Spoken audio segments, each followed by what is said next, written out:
Everybody for coming to our event today. I just want to say a few sort of housekeeping notes before I do some introductions. But first off, I'm Jacob McMurray. I'm the senior curator here at MoPOP.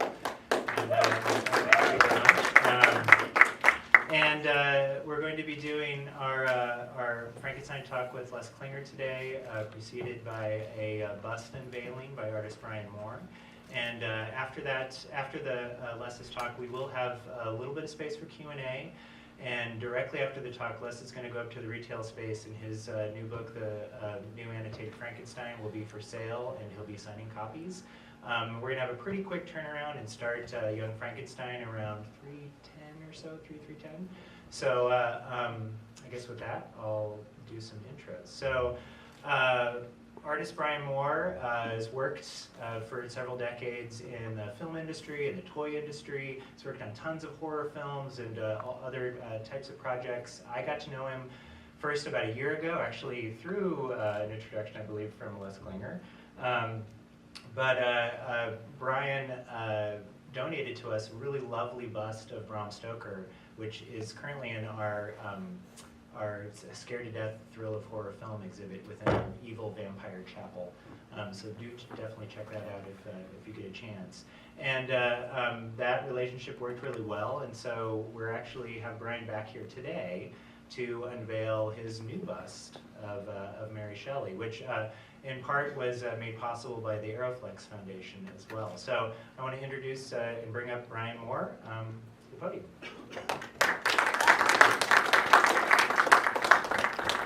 Thank you, Jacob.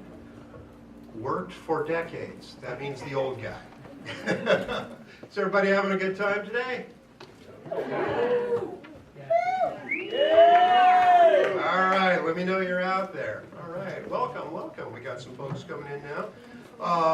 First off, thank you so much to MoPOP curator Jacob McMurray, who is, beyond our business relationship, he's really given me the privilege of calling him a friend and allowing me to place these bronze tributes of famous and iconic horror authors. As Jacob mentioned, last year we did Bram Stoker, which you can see down there today.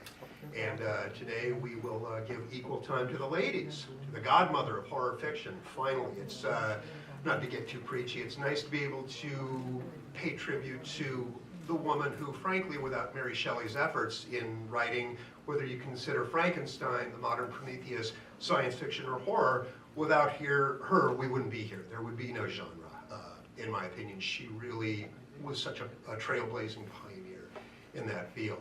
As Jacob mentioned, thanks also to my friend of decades, ST Joshi, and his lovely wife, Mary, who are here today, and Les Klinger, the coolest guy in the room. So it's a little intimidating with authors of such note as ST and Les. I don't want to sound dumb, so I'm going to keep my comments brief. But and also my daughter Chloe is here, who has been nice enough to come with her old dad to many of these bust unveilings and always be supportive.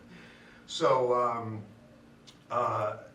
rather than speak too much about Mary Shelley, her life, her work, and steal Les's thunder, some folks ask about the artistic process. Quite often I'm not in a suit and tie, I'm in my basement in a t-shirt and jeans, usually listening to whatever the music of the day is with a good glass of Cabernet, and sort of shutting out everything and going into the art zone.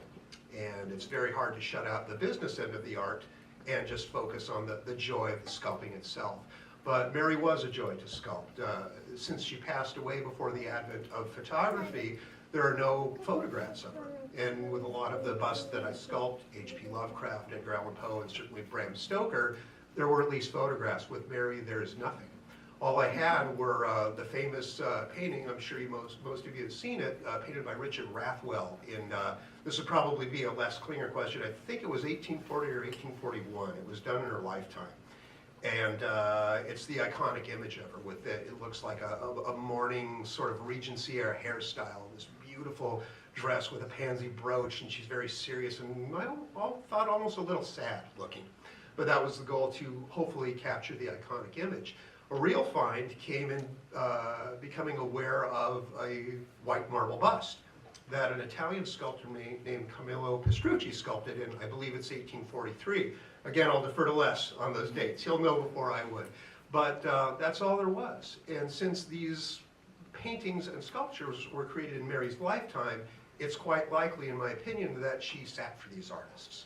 They couldn't take photos of her and reference it for later. So my thinking was, although these are slightly idealized and certainly a sort of classic Greco approach in the sculpture and a little bit of the Byzantine era in the painting, those are all we have of what Mary Shelley probably looked like. So I hope my artist interpretation of two other artists' interpretation, hopefully it's what she kind of looked like, but we'll certainly leave that up to you folks. Is it game time, Jacob? Sure. With your approval, I'm going to ask Jacob McMurray and ST Joshi and Les Klinger up to help me unveil Mary Shelley. And we hope you approve. All right. So I think a little audience participation. Can we start with a 3, 2, 1 count? Sound good? Okay, let's grab a corner, gents. I'll leave it to you. 3, 2, 1. Woo! Mary Shelley. So this will go on display in our Science Fiction and Fantasy Hall of Fame exhibit, as Mary Shelley is one of the earliest inductees of that Hall of Fame. And so she'll take a great place along with other greats in the various genres. And thank you very much, Bryan. You're welcome. Thank you, ST, as a representative of the Aeroflex Foundation. And thanks, Les, for being here to celebrate it as well. Solid bronze, baby.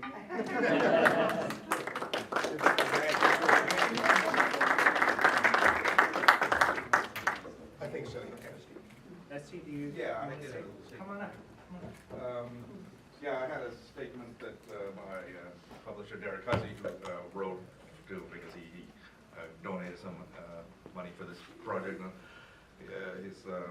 So he says, I'm ST Joshi.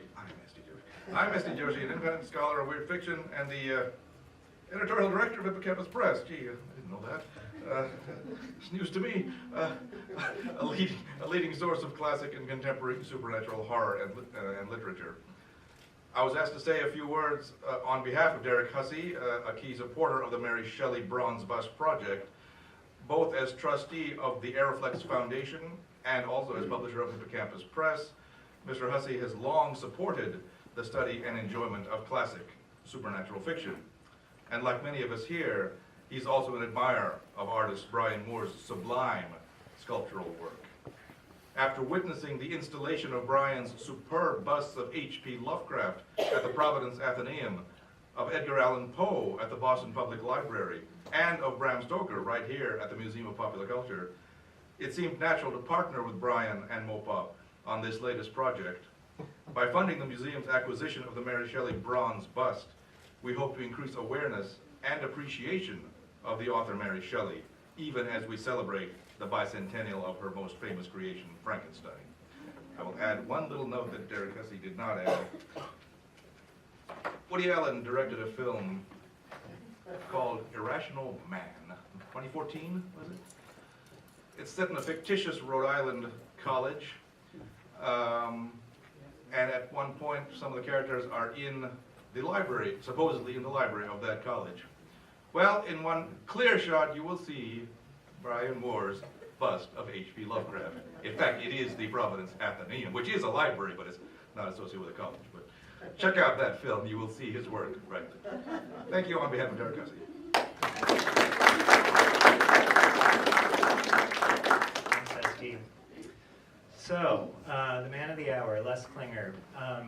We've known Les, he's been a good friend of the museum for over a decade at this point, and I got to work with him pretty in depth on our first horror exhibit, Can't Look Away, the Lure of Horror Film, where did a great interview with Les talking about the different aspects of the vampire as either dictated by Stoker or aspects that Stoker had sort of borrowed from existing vampire folklore at the time. And you can see that actually very near the Bram Stoker bust in the Vampire Chapel in our Bram Stoker kiosk. But during the day, Les is an entertainment lawyer down in LA. At night, he's one of the world's foremost scholars of gothic, macabre, weird horror fiction. He's critical works on Sherlock Holmes, on Dracula, on comics such as The Watchmen and Neil Gaiman's Sandman, crime novels in the 1920s, and annotated Frankenstein, which he's going to talk about today, which, by the way, is currently nominated for a World Fantasy Award this year. So without further ado, I'd love to bring up Les Klinger. Sure. I'll take the walk around one. Thanks. Let me start by saying that the museum has been important to me in my work, and I just wanted to say a word or two about Mr. Paul Allen and how grateful I am for the support he gave me on working on Dracula. It was like something out of a spy novel. I was up here in Seattle at the now dearly departed Seattle Mystery Bookstore, and doing a talk on Sherlock Holmes. This was back in 2006, I think. And a woman came up to me and said, "I'd like to talk to you about Dracula." I was like, "Really? I haven't published anything yet on Dracula. Nobody really knows I'm working on it." She said, I represent an unknown person. I can't tell you who I represent, but we'd like to give you access to the manuscript of Dracula. And I said, "Oh, okay." So I had to sign a non-disclosure agreement, and then later Mr. Allen gave me permission to disclose that he was, in fact, the owner of the manuscript. The manuscript had sold at a private, actually it had been up for auction and did not sell for the reserve price, and he bought it privately, and nobody knew, except for him and his substantial staff, that he owned it. But he was very kind to let me spend 2 days looking at the manuscript, and you can see pages of it in the exhibit downstairs. There's only been a very small group of scholars who have seen the typescript, and it's really interesting. Anyway, he was obviously a great deal to Seattle and meant a lot to me, and I just wanted to say those few words of thanks. I should also mention, as Bryan forgot to do, the Horror Writers Association, which not only supported Bryan's bust of Bram Stoker, but also Mary Shelley, and we're very proud to be, I'm the treasurer of the Horror Writers Association, which is an international group of writers in the horror field, and we also welcome supporting members for those who are not writers. But I wanted to talk today about this woman and a bit about her life. I thought Bryan's comment that she looks a little sad there's a reason, as you'll see. Mary was born in 1797, so this is, we're just about 221 years after her birth, a very important number to Sherlockians. 221 years after her birth. She was born to the parents, her parents were William Godwin and Mary Wollstonecraft. So William Godwin was at that time probably the leading English intellectual of the day, certainly the leading English Jacobin of the day, a supporter of the French Revolution, and really the voice of the ideals of the Revolution in England. Godwin had met Mary Wollstonecraft a few years before, found her uninteresting, boring, argumentative, and all that, but subsequently met her again and decided that there was something there that interested him. They hooked up. So Mary Wollstonecraft had written, by that time, a novel. She had written A Vindication of the Rights of Women, and really was the leading spokesperson for feminist issues of that time, and has been recognized as that now, but certainly by later generations, and revered for her espoused feminism. She and Godwin got together, and she, by the way, had just broken off a relationship with Henry Fuseli, the great painter. Fuseli's wife apparently objected to the idea of the three of them. She didn't think that was a good thing. So she made Fuseli break it off with her. She had had a child already by another man to whom she was not married. But she and Godwin fell in love. and she became pregnant. And they decided that, contrary to their announced principles, they would get married. They decided to marry because they wanted their child to have legitimacy, and so they did marry. Unfortunately, Mary Wollstonecraft died within 10 days of giving birth to Mary. So Mary Godwin was motherless, and as you will see when we come to Frankenstein, that becomes a very important theme for her, being a motherless child. Well, so here's Mary Godwin now, the prodigy of two leading intellectuals, and of course great things were expected of her. Now, she had a bit of a love-hate relationship with her father, and there are lessons here for some of the young people in the room here. She thought her father was godlike. I mean, he was a wonderful, brilliant man, but his idea of parenthood consisted largely of, so here's a terrific set of books, Mary, you should read them. I have the impression that he wasn't much of a hugger, that he was rather a bit of a distant parent. And in any event, when Mary was young, he married again. He married a neighbor, and she had her own children. And so suddenly Mary found herself with a stepsister, who we, among many names, called herself Claire Claremont. Mary didn't get along very well with her stepmother. This is not a surprise to modern families, but she didn't get along very well. And her father decided, in part because of her health and in part because of friction between them, to send her away to stay with friends in Scotland. She did. It was a wonderful time of her life. She got to exercise her own imagination. But things weren't terrible back home. Back home, she was in the middle of this salon. The Godwin household had really become a literary salon.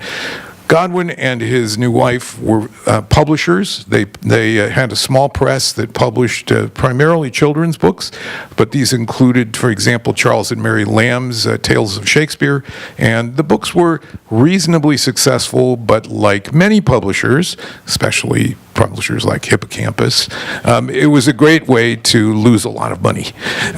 And they were constantly in debt, and therefore borrowed freely from whoever would loan them money.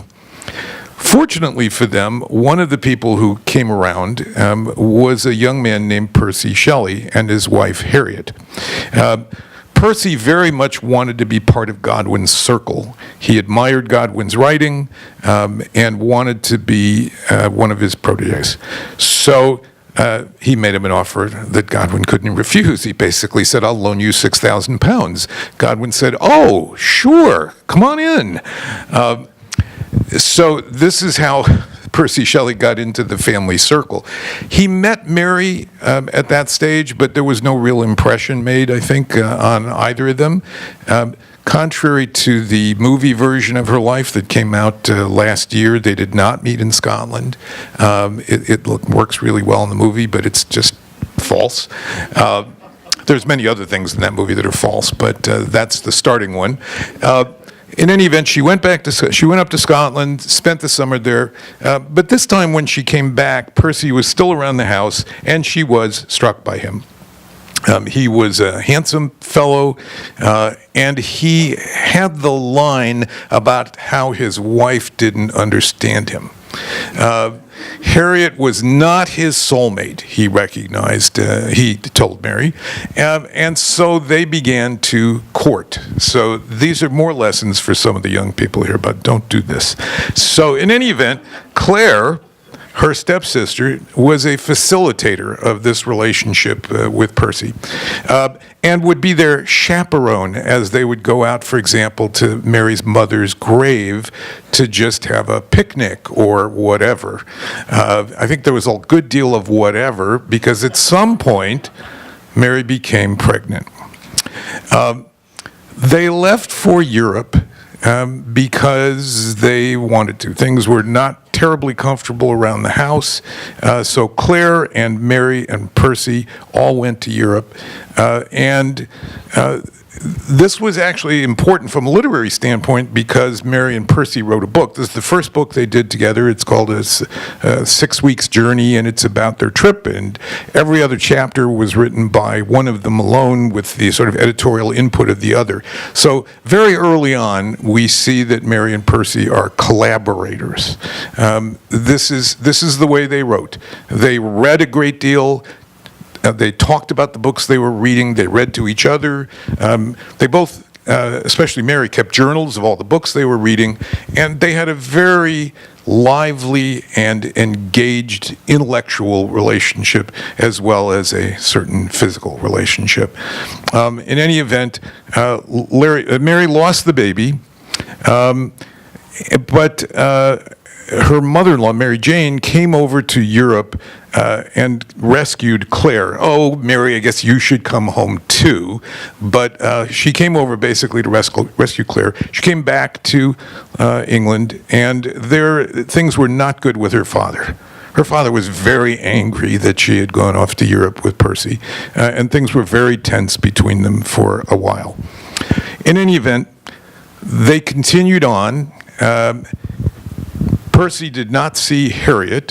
Harriet was living elsewhere in England.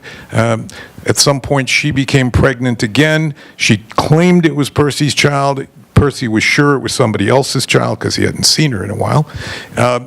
And this became a very great issue of controversy. By the way, he'd already had 2 children with Harriet. He's not much older than Mary, by the way. He's only about 5 years older. So now we flash forward to the summer of 1816. So at this point, Claire, no quiet spirit herself either, has decided that she wants to have a relationship with George Gordon, Lord Byron. Now, I have to say a word here about Byron. Byron was, we can't even really understand who he was to the world at that time. Byron was, with the exception perhaps of the kings and queens, the most famous person in the world. This is a poet who was the most famous person in the world.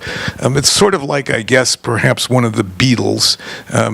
John Lennon may have been the most famous person in the world during his lifetime. Lord Byron was that. Byron was also notoriously a sexual animal who would have relations with anyone.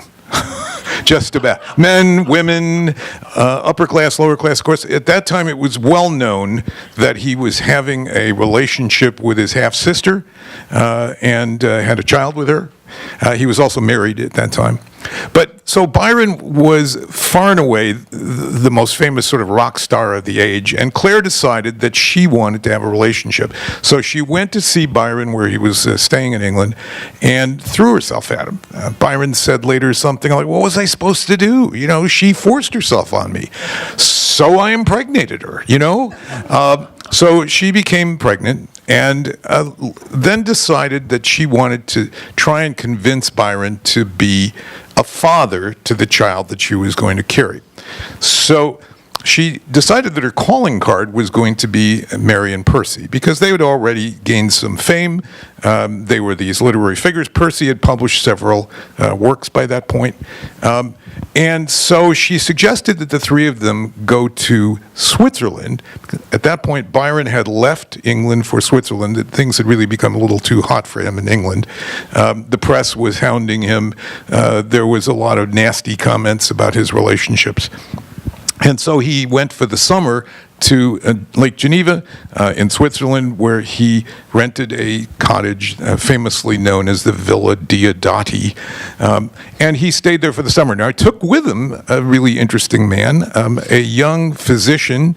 Byron's father had foisted this doctor on him, felt that Byron's health needed a doctor in his company at all times. And so a young man named John Polidori went with Byron to Switzerland. We'll come back to Polidori in a little bit. So Claire and Percy and Mary went to Switzerland, and they rented a place nearby Byron's place, and went over and introduced themselves. And as Claire had anticipated, Byron was delighted to meet them. These were literary figures that he had heard about, and he enjoyed their intellectual company. There were immediately rumors of wild orgies being conducted at the Villa Diodati, and in fact, one of the neighboring landlords was renting out telescopes to tourists who wanted to watch what was going on at the Villa Diodati. There was talk of the linen on the clotheslines, that was the linen of the women, that was the intimate garments of the women. In fact, it was just tablecloths, but the neighbors were sure that this was evidence of the orgies that were going on there. And of course, Kurt Russell, in his film, decided that he would make a good deal out of this and showed it as a drug-filled, sex-filled orgy time there. But in any event, they did have a lot of time on their hands because this was the year of no summer. There had been a volcano eruption that had sent an enormous cloud of dust into the sky, and this dust was so severe that there was climate change in many countries around the world. There was famine in Ireland, crops were failing, and so on. And in Switzerland, this led to an overcast, rainy summer. So they spent a good deal of time indoors, hence the orgy rumors. In fact, one of the nights that they spent indoors, Lord Byron announced a competition just to entertain them. And the competition, he said, would be to write a ghost story. They had been reading a book called Phantasmagoriana, which was a collection of German ghost stories, and they were inspired by that. So Percy Shelley immediately failed. He couldn't come up with any ideas. He said he was haunted by nightmares of women with eyes instead of nipples on their breasts. This is all true stuff, by the way. I'm not making this up. Polidori wrote something that became called The Vampire. What a clever title. Actually, it was the first English language vampire story. It's a novella, and when it came out, it was immediately attributed to Byron, which really made Polidori angry. He and Byron had a very tempestuous relationship by that point, although Polidori was very fond of Mary Godwin. He thought very highly of her. In any event, the vampire came out of this competition. Byron himself came up with a fragment of a poem that became part of the Giaour, which is a long poem about a vampire. And Mary, who nobody really expected to do much of anything, came up with an idea. Now, my wife said to me this morning, be sure to tell the story about how Mary Shelley wrote Frankenstein as a result of this competition and just turned it out in a few days. They said, well, that's not exactly what happened. She got the idea for Frankenstein. She had a dream. She dreamt about what she said was a practitioner of the dark arts bent over a laboratory table working on a cadaver. And this actually became chapter 4 of Frankenstein. But she certainly formed the idea for Frankenstein and thought about how it might be structured and all that. She didn't actually write anything. But when she came back to England, she began to write it. Now, there are those who have said that Percy Shelley wrote Frankenstein. By the way, before we get to the writing, let me say some of the additional sad events. So they came back to England to learn that Harriet had committed suicide. And so at that point, Mary and Percy were now free to marry. And they did. And they had another child shortly thereafter, William. We'll get back to William in a bit. So Mary began to write Frankenstein, and Percy clearly, again, was her collaborator. It is certainly not true that Percy Shelley wrote Frankenstein. It is also not true to say that Mary wrote Frankenstein all by herself. she and Percy had been collaborators before, and they collaborated on this. You can see that the book is probably, you can see because we have the notebooks, we have the manuscript of Frankenstein. You can see a great deal of it that is in Percy's handwriting. Not 50%, maybe 10 to 20% of it that's in Percy's handwriting. Percy liked bigger words. He liked quoting at length or working in allusions to Paradise Lost. He loved that poem, and there are many allusions to that. But you also see Mary who loved the Rime of the Ancient Mariner. She loved that poem, and so there are elements of that worked in as well. It was a collaboration. There's an interesting book that was published a few years ago by Charles Robinson called The Original Frankenstein, in which he attempted to sort of pull out all the Percy stuff and just leave what Mary wrote.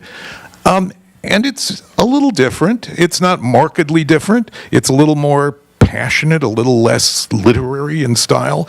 But in any event, over the next couple of years, they wrote this book.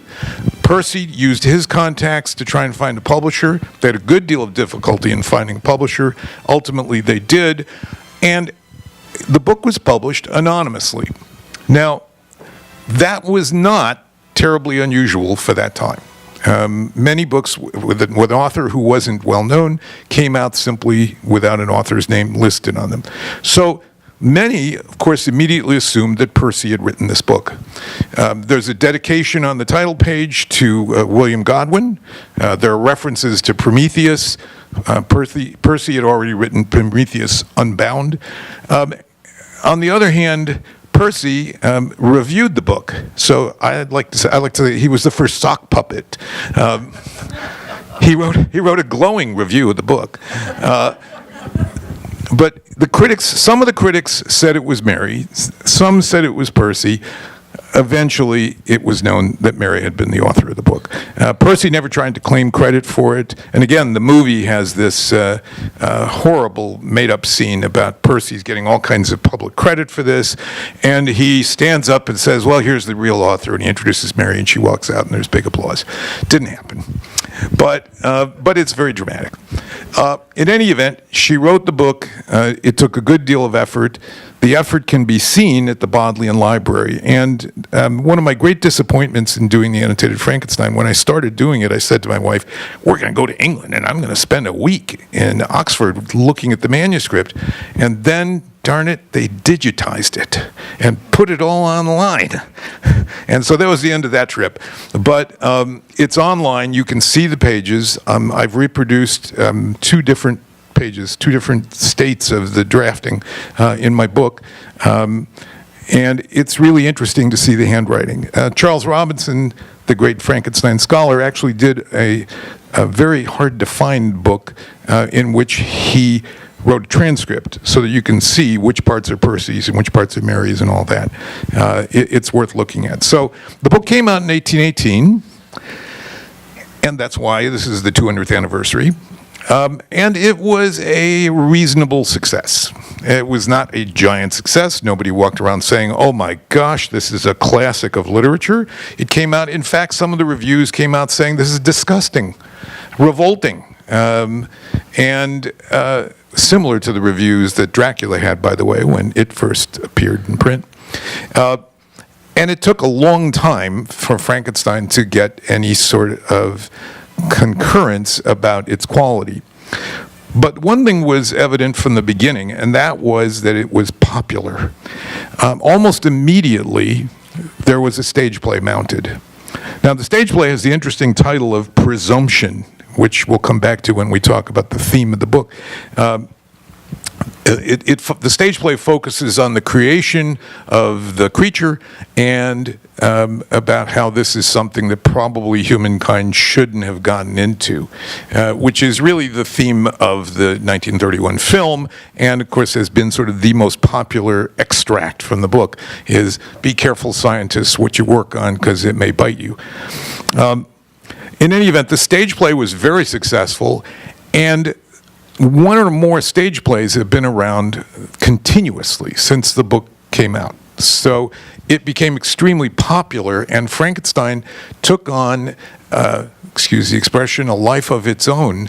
And the trope of the Frankenstein monster became a popular image. I've illustrated in an appendix to the book the use of the creature in political cartoons, in satire, and a lot of other contexts where the idea of a creature beyond the control of its maker became a useful image. Mary spent more time in Italy. She was in Italy with Percy, and sadly, they lost two of their children, the other two children, while they were there. So Mary was childless at that point. But she eventually did have another child, Percy Florence, and he was born in 1822, I think. In any event, in 1822, some terrible things happened. Mainly, Percy went out on a boating trip and never came back. It took days to find his body. When she returned to England, focusing on the literary side of things, she had discovered that her father had actually put out another edition of the book. He had turned a 3-volume edition into a 2-volume edition, and for many years, scholars didn't notice that he had made some editorial changes, but he did. He made some small editorial changes. In any event, Mary, now bereft, started working with Byron. She became Byron's assistant, sort of editor, secretary, whatever. Byron was very supportive of her. And she cast about for a way to support herself. At the same time, she very much wanted to sort of build a monument to her lost husband. She became eventually the editor of volumes of his poetry and his letters. Percy's father wanted very little to do with this. He despised his son's career and didn't want any of this stuff published, but eventually agreed to some of it being published. He didn't want any personal notes going with it, but Mary sort of snuck them in some of the footnotes and things. In 1825, Mary had the idea that she was going to redo Frankenstein. And she began to make notes in a copy of the book of what she wanted to change. This edition is now at the Morgan Library in New York. You can see it. It's called the Thomas Text. And she abandoned it. She gave it to Mrs. Thomas and walked away from that project. But finally, in 1831, she sat down and started to create a revised edition of Frankenstein. Now, the 1831 edition became the edition that for more than 100 years was really the only edition people paid any attention to. The 1818 text was out there somewhere, but it sort of gotten lost.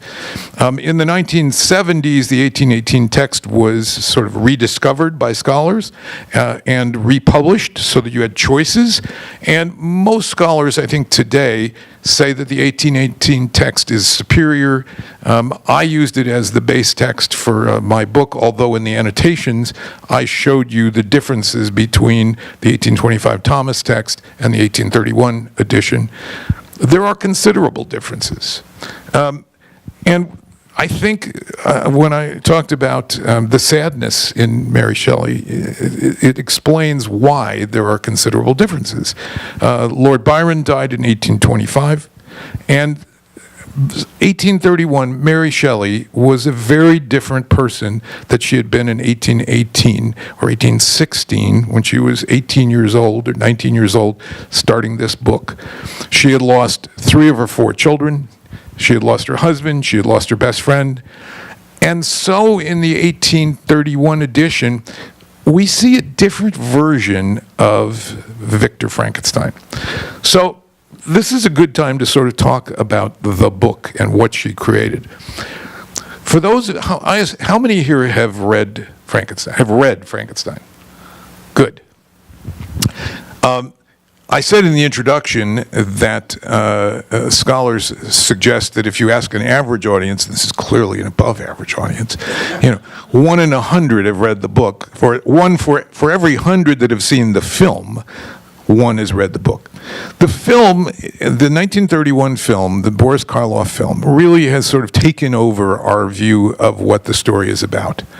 The 31 film is a story about a mad scientist who goes out on a limb, creates this creature, and then the creature goes wild, turns out to be an unthinking monster, attacking the villagers, afraid of fire, and so on.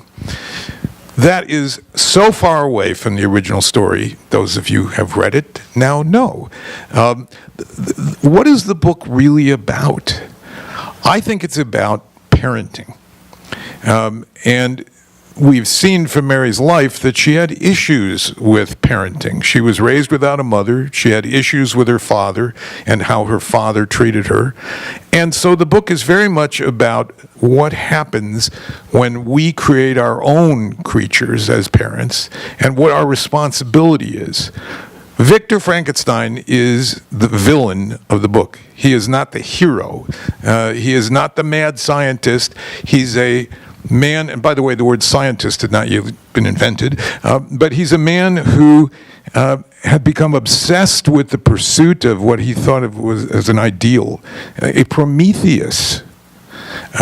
This is, remember, the modern Prometheus is the subtitle of the book. The Prometheus, this is not, by the way, Prometheus who gave fire to mankind.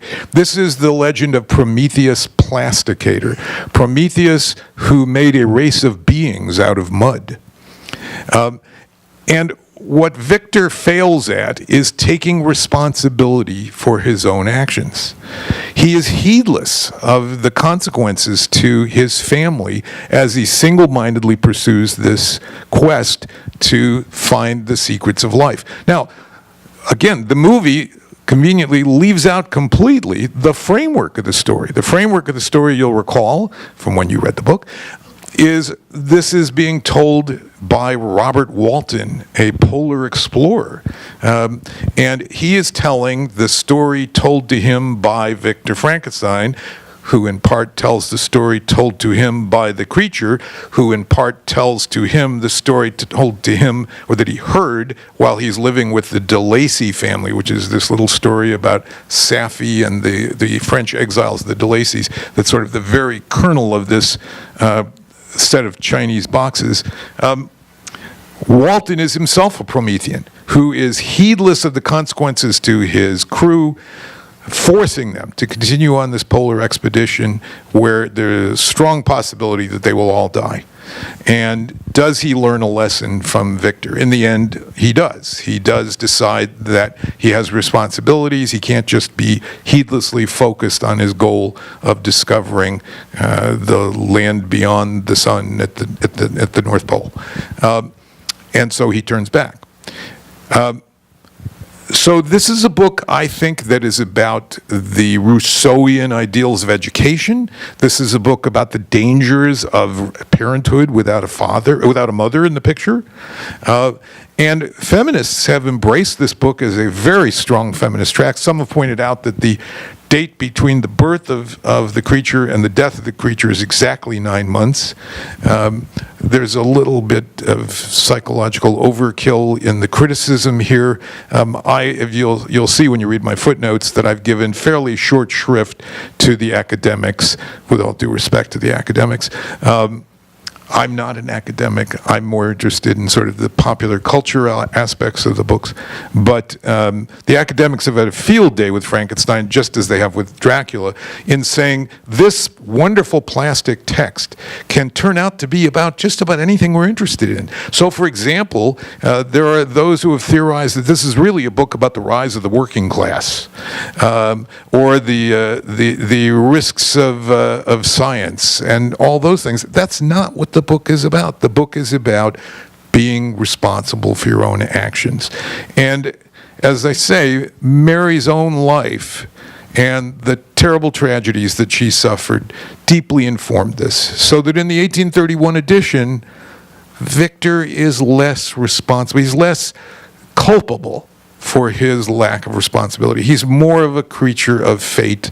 It's too bad that these things happened, but he's not as blameworthy as he comes across in the 1818 text. Because by 1831, Mary herself, I think, was feeling pretty battered by fate and perhaps saying to herself that life was not something you could be in charge of. It's what do they say? It's what happens when you're busy making plans. And she had those own personal experiences and reflected it in the book. They're both very powerful editions. It's a tough choice between them. They're different themes. The plot's basically the same. The ending's slightly more ambiguous in the 1831. It's not quite clear what's happened to the creature, whether the creature has survived or not. And of course, my wife says, talk more about the creature. The creature itself is, as I said, not the villain of this book. The creature comes across as articulate and compassionate and innocent. And so a significant part of this book is also about society's impact on the child, a theme of Mark Twain's for many years, sort of how society warps children into being prejudiced, into being hateful and violent. Now, the creature isn't wholly guiltless, but he basically just has had enough at some point and decides to take revenge on his creator and his family.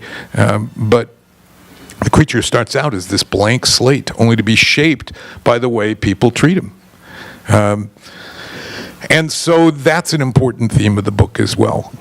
Is it the first science fiction novel? Is it the first horror novel? Certainly Mary Shelley didn't think about those things. She just wanted to tell this story, and she had this idea, this fantastic idea. Fantastic ideas were certainly in the air at the time already.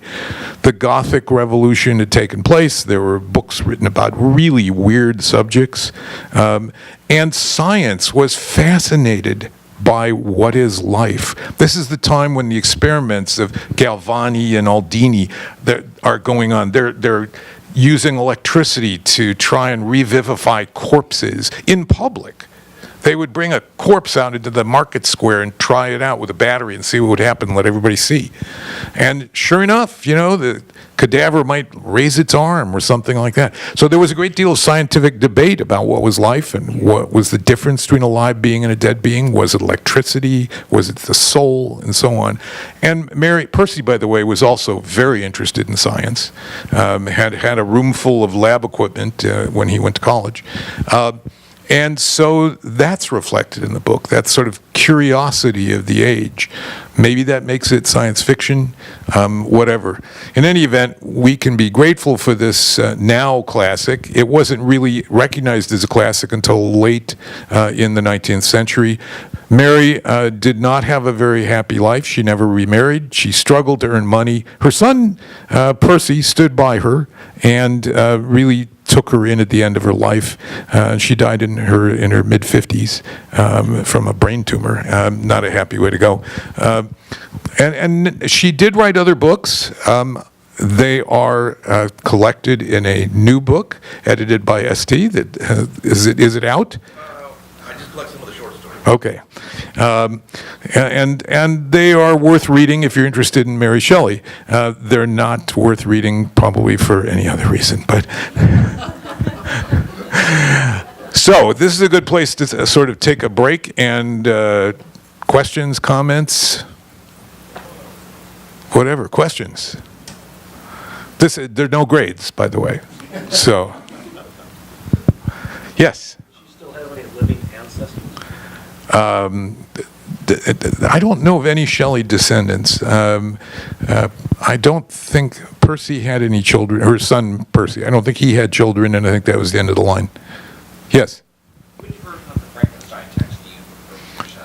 The 1818. I like the 1818 text because it's just raw. As I said, this is an 18-year-old writing incredibly writing this book, and it's got more of that energy. The 1831 is a little more sort of intellectualized. It's a little more artful than the earlier version. Is it available? Yes, oh yes. It's very hard, by the way, when you pick up a paperback, and there's a zillion paperback editions of Frankenstein, it's very hard to tell which text it is. You have to sort of, if you look at some of the footnotes in my book, you'll see some textual clues, and in many cases, that's the only tip-off, is to actually look and see what a specific sentence says. There are a few that will say on the cover the 1818 text, but not very many. Yes? No, no. There is an edition by James Ryder of the 1831 where he has footnotes explaining some of the textual changes in the Thomas text. No, the Thomas text has never been published. Again, it's in the footnotes to my book. You can see all the differences between the Thomas text and the ultimate published version. So that sounds like a commercial, but that's the fact. Films. We should talk about films. I mean, there have been, of course, Frankenstein is up there with Sherlock Holmes and Dracula as one of the top 4 most filmed characters of all time. We're going to see a little later this afternoon my very favorite film, and I was privileged to do a short interview with Mel Brooks, which is reproduced as an appendix to my book about the film. I love Young Frankenstein. But they just sort of keep coming. Alien Covenant is clearly based on Frankenstein for those who follow the Alien series. And there are books that turn out to be, I mean, I was reading Stephen King's book, the name of which has escaped me right now. It starts with an R. It's the one about sort of electricity. And for 3/4 of the book, I'm saying, this is a Frankenstein story. The main character's name is Victor. And then it turns into a Lovecraft story in the last chapter. But it's in which the elder gods basically show up. But what is the name of that book? Relativity? Something like that. So there's a Stephen King fan out there, yes? No. No, it's kind of an electrical word, and I can't remember what it is. What is it? No. It came out just a few years ago. Anyway, I'll have to look it up. Other questions, comments? Okay. Well, we have 20 minutes till the film. I get to walk off like this, right? Yes.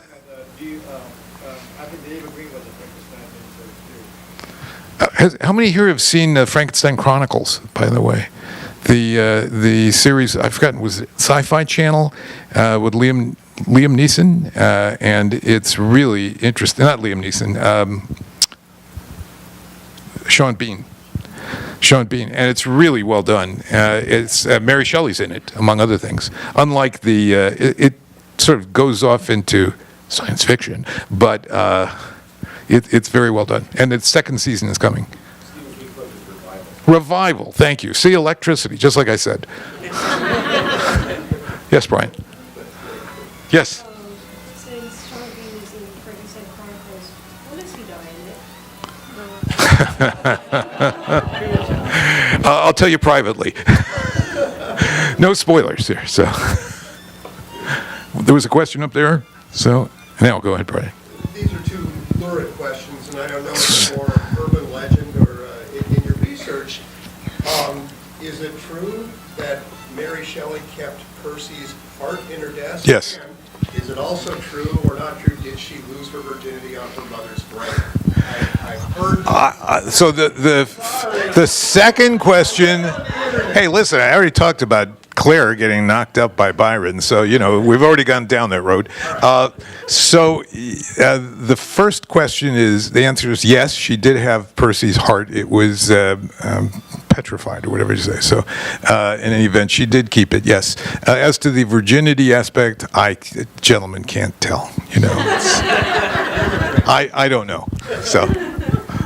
No evidence, let's say. Claire didn't ever speak up on that point. She spoke up on a lot, but not on that point.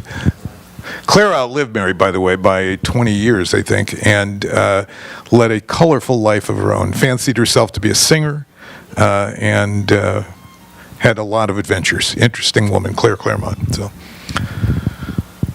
yes. Are there any recordings of Claire, she died before recording. I don't think there are any known recordings, right? So, okay, well, thank you very much. Yeah, let's give a round of applause.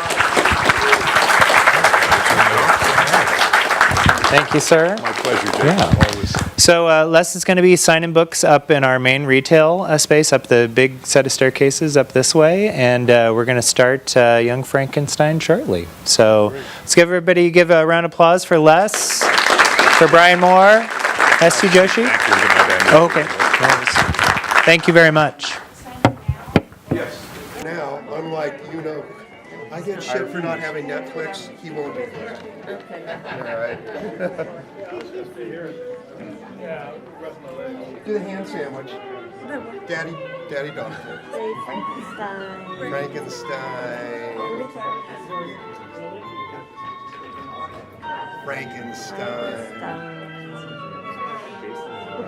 Cool. Yeah. Thank you so much. Yeah. Get one of us throwing up the horns. Throw up the horns. All right. Cool. All right. There we go. Nice job. This is a video, by the way. Huh? It's a video. Wait, one photo. All right. Cool. Oh, that's right, Neil. Yeah, I know. You married him. You knew there was. You knew the game was dangerous when you said I do, right? Cool. Well, let's get up there to get Les's signing. I hope I see you sooner than later. Upstairs, you hang out. Thank you for staying with me. Okay. No, not yet. Upstairs, you're gonna grab your book. All right. Let me toss this in the green room. Are you gonna go with me to listen? No, we're All right. Thank you so much for everything. Can you take my picture? I'm the one guy ST hasn't given a bad review to. One more. 1, 2, 3. Right. all right. Right? It's me and Rich. Your various film endeavors. Aren't you doing Shadowrun still? That's great. That sounds fabulous. I'll fill you. Good, cool. I'll work towards that bad review. Throw him more. Can sculpt a bust, but his film work. Who told him he was a writer? Let me get you. We'll hopefully see you up there. Eventually turned up his body and